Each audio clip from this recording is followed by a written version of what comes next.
All right, hey everyone.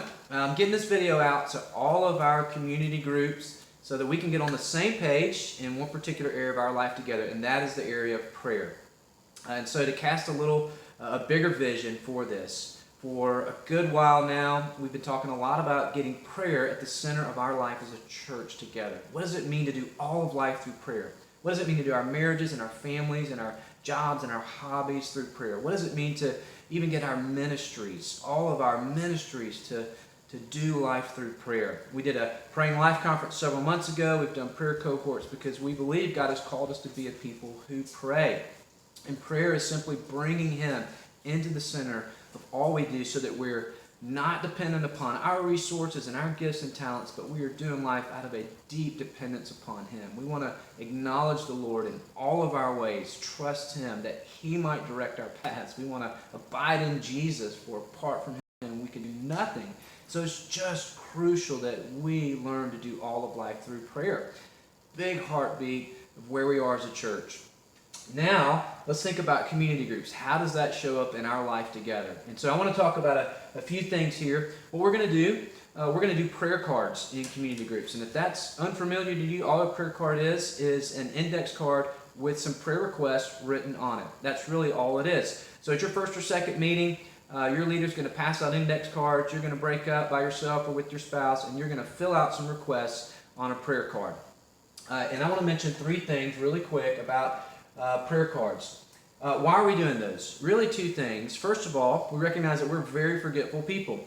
All a prayer card is, it's nothing magical. It's just a memory device. You're just calling to mind things that you have consistently prayed about. Because, second thing here, we believe God is writing stories through all the things in our lives, be they big or small requests. When we bring them to Him in prayer, we believe He's writing a story, and that memory device, that request that we look at, helps us track the story that He is writing. So, secondly, how are we going to do this in community groups? How are we going to do this? So, you're going to break up with your spouse or by yourself, and we're going to ask you to do this. Make 4 quadrants and use these categories. There's freedom here, but this is what we're suggesting. Family, work, whatever you're called to throughout the day, finances, and then this one is optional. And I wrote down parenting, personal growth, and difficult relationship. You can pick whatever you want there.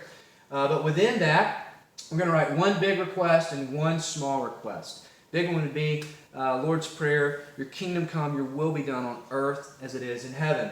So I'm thinking about my role as a pastor. I want to write here, I want love to be my aim. If I'm not careful, I can slip into doing life out of obligation. Then we want you to write a very specific request, and that's going to require a little work. This would be, give us this day our daily bread. Specific request. For me, it would be that I would pray every week for our community groups. Again, if I'm not careful, I can get busy doing all kinds of different things and not pray for this crucial ministry of our church. So that is a prayer. Maybe you write marriage here, or that's a part of the family piece for you. An example would be, I want my marriage to be about friendship in this season of life. A very specific application would be, I want to pray that my spouse and I would go out on a date once a week to help cultivate that friendship. So that's an example of what we're doing. On the back of the card, we want you to write the name of one person that God's laid on your heart who is unchurched or they don't know Christ. And we want it to be local, where you live, where you work, where you play, the gym, or the kids' activities.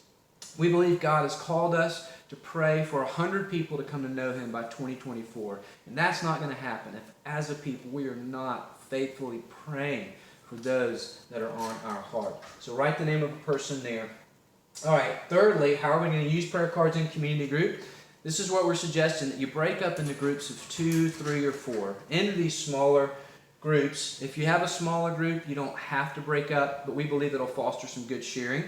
You're going to have your card in that smaller group, and someone's going to simply ask this: are there any updates?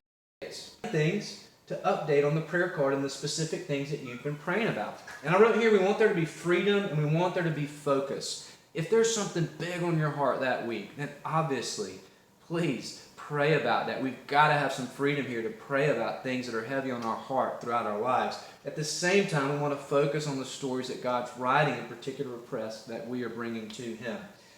So you exchange your cards, then you'll exchange the cards, and then you'll just move into a season of prayer.